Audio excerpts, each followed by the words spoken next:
देख रहे हैं जी बिजनेस और आपके साथ मैं हूं शिल्पा। नजर डालते हैं न्यूज टॉप 20 पर। आज बाजार में भारी बिकवाली रही। निफ्टी ने 8600 का स्तर तोड़ दिया और 24 जून के बाद बाजार में सबसे बड़ी गिरावट है। निफ्टी की 70,000 करोड़ की मार्केट कैप साफ हो गई। निफ्टी 105, सेंसेक्स 323 अंक गिरकर बंद। बीएसई के सभी सेक्टोरियल इंडेक्स लाल निशान में बंद हुए। सबसे ज्यादा बिकवाली सरकारी bank, cement, auto, energy, pharma shares में रही। चुनिंदा एग्री शेयर्स में खरीदारी रही। महिंद्रा एंड महिंद्रा की पहली तिमाही के नतीजों से 12% मुनाफा बढ़ा है, तो वहीं कंपनी की आय में 11% की बढ़ोतरी हुई। 2007 के बाद फॉर्म इक्विपमेंट का ये सबसे बेहतर प्रदर्शन रहा। 41 अरब डॉलर के आदित्य बिरला ग्रुप की बड़ी रीस्ट्रक्चरिंग की तैयारी की खबर का कंपनी ने खंडन किया है। रीस्ट्रक्चरिंग के तहत ग्रासिम एबी न्यूवो के विलय की खबर थी। सरकार ने सोडियम नाइट्राइट पर एंटी डंपिंग ड्यूटी की मियाद बढ़ा दी। दीपक नाइट्रेट, आरसीएफ, एनएफएल को सरकार के इस फैसले से फायदा मिलेगा। रबर केमिकल पर भी एंटी डंपिंग ड्यूटी की समय सीमा बढ़ा दी गई है। टाटा केमिकल्स ने यूरिया कारोबार बेच दिया है। टाटा ने यूरिया कारोबार 2670 करोड़ रुपए में बेचा। उम्मीद है कि ये डील 9 से 12 महीने में पूरी होगी। टाटा की कुल आय में यूरिया कारोबार का 21% का योगदान है। चीनी वायदा कारोबार पर सरकार रोक लगा सकती है। सूत्रों की माने तो अगर चीनी की कीमतें इसी तरह बढ़ती रहीं तो जल्द से जल्द ये रोक लगाई जा सकती है। फरवरी से अब तक वायदा कारोबार में चीनी का भाव करीब 30% चढ़ चुका है।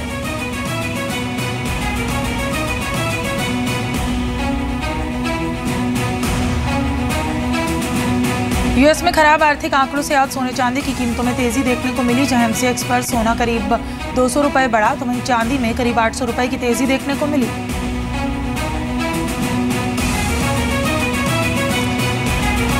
मोदी सरकार ने महिलाओं को फिलहाल मिलने वाली 12 हफ्ते की मैटरनिटी लीव को बढ़ाकर 26 हफ्ते करने का प्रस्ताव रखा। Ministry of labour and employment के मुताबिक पब्लिक सेक्टर में काम करने वाली करीब 32 लाख महिलाएं और प्राइवेट सेक्टर में 28 लाख कामकाजी महिलाओं को मैटरनिटी बेनिफिट बिल का फायदा मिलेगा।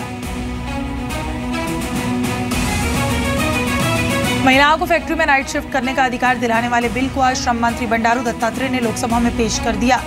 फैक्ट्रीज अमेंडमेंट बिल 2016 को प्रावधानों के मुताबिक नाइट शिफ्ट के लिए कंपनीज को महिलाओं की सुरक्षा के पुख्ता इंतजाम करने होंगे।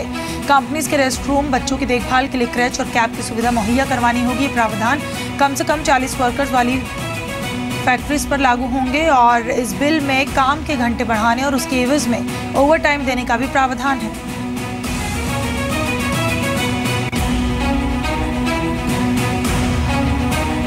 ई कॉमर्स नियमों की समीक्षा के लिए सरकार ने कमेटी बनाने का फैसला किया। ये कमेटी ई कॉमर्स सेक्टर में एफडीआई नियमों की समीक्षा करेगी। इस कमेटी के अध्यक्ष नीति आयोग के सीईओ अमिताभ कांत होंगे। वाणिज्य मंत्रालय और इलेक्ट्रॉनिक एंड आईटी विभाग के अधिकारी इस कमेटी के सदस्य होंगे। आपको बता दें, ई कॉमर्स कंपनीज को कुछ राज्यों में टैक्स को लेकर दिक्कतें पेश आ रही हैं। सरकार ने कुछ दिन पहले फूड प्रोसेसिंग सेक्टर में 100% एफडीआई की अनुमति दी थी।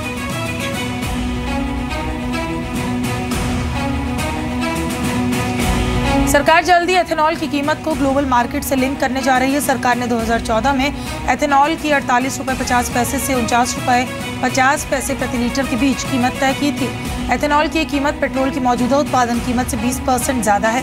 पेट्रोलियम मंत्री धर्मेंद्र प्रधान का कहना है कि अब सरकार एथेनॉल की कीमत को ग्लोबल मार्केट से लिंक करना चाहती है। तो वहीं वित्त मंत्रालय ने एथेनॉल के लिए कैनवेट क्रेडिट की फैसिलिटी वापस लेने के लिए नोटिफिकेशन जारी कर दिया। कोल घोटाले की धीमी जांच पर सीबीआई की विशेष कोर्ट ने सीबीआई की खिंचाई की। कोर्ट ने अमरकोंडा मृगदंगल कोल ब्लॉक आवंटन की धीमी जांच पर एक खिंचाई की है। सीबीआई ने कोर्ट में कहा कि एक शख्स से अभी पूछताछ करनी है और अभी वो शख्स विदेश में है। कोर्ट में सरकारी गवाह बने सुरेश सिंघल का बयान भी रिकॉर्ड किया गया। साथ ही सीबीआई कोर्ट ने सिंघल का नाम आरोपियों की सूची से हटाते हुए माफी भी दे दी। मामले की अगली सुनवाई 24 अगस्त को होगी। आपको बता दें, इस मामले में नवीन जिंदल समेत 12 लोग आरोपी हैं।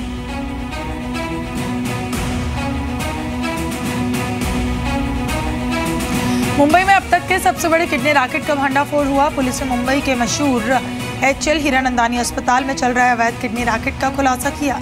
मामले में अस्पताल के सीईओ से लेकर कई बड़े डॉक्टर्स के भी इसमें शामिल होने का आरोप लगा। पुलिस ने हीरानंदानी अस्पताल के सीईओ सुजीत चटर्जी और मेडिकल डायरेक्टर अनुराग नाइक को अरेस्ट किया है। मामले में अब तक कई और दूसरे डॉक्टर समेत 12 लोग गिरफ्तार किए जा चुके हैं।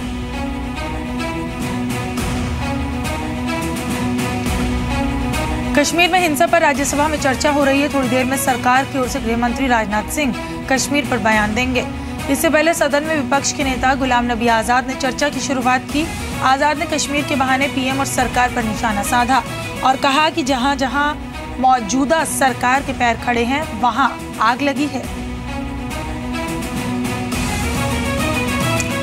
तमिलनाडु में कुछ शातिर डकैतों ने ट्रेन की बोगी की छत काटकर 5 करोड़ 80 लाख रुपए चुरा लिए। इस ट्रेन में रिजर्व बैंक ने 342 करोड़ रुपए को सालेम से चेन्नई ले जाया जा रहा था। पुलिस की माने तो सलेम और वृद्धाचलम के बीच लुटेरों को ट्रेन की छत काटने का मौका मिला होगा और इस हाई कैपेसिटी पार्सल कोच की सुरक्षा में करीब 18 अफसर और जवान तैनात थे, जिसकी अगुवाई एसीपी लेवल का अफसर कर रहा था। लेकिन इन सब के बावजूद लुटेरों ने बड़े आराम से इस सनसनीखेज वारदात को अंजाम दिया और किसी को इसकी भनक तक नहीं लगी।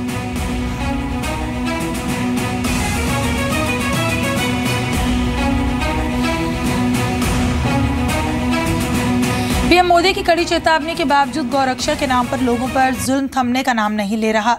आंध्र प्रदेश के पूर्वी गोदावरी जिले में 2 दलितों की खाल उतारने के आरोप में पिटाई किए जाने का मामला सामने आया। पुलिस के मुताबिक दोनों पीड़ित लोग एक गाय की मौत के बाद उसकी खाल उतार रहे थे, तभी स्वयंभू गौरक्षकों ने वहां धावा बोल दिया।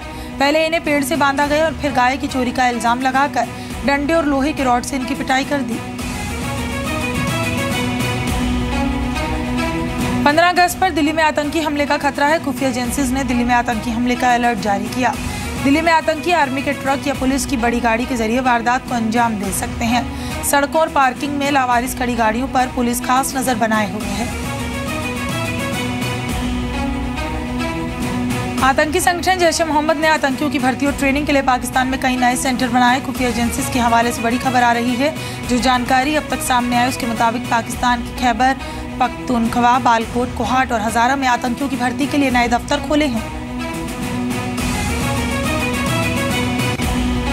राजस्थान में बारिश कहर बरपा रही है। जोधपुर में लगातार हो रही मूसलाधार बारिश ने बाढ़ के हालात बना दिए। यहां बारिश ने 90 साल का रिकॉर्ड तोड़ दिया और यहां रेलवे स्टेशन, हाईकोर्ट से लेकर हॉस्पिटल में बाढ़ का पानी घुस गया है।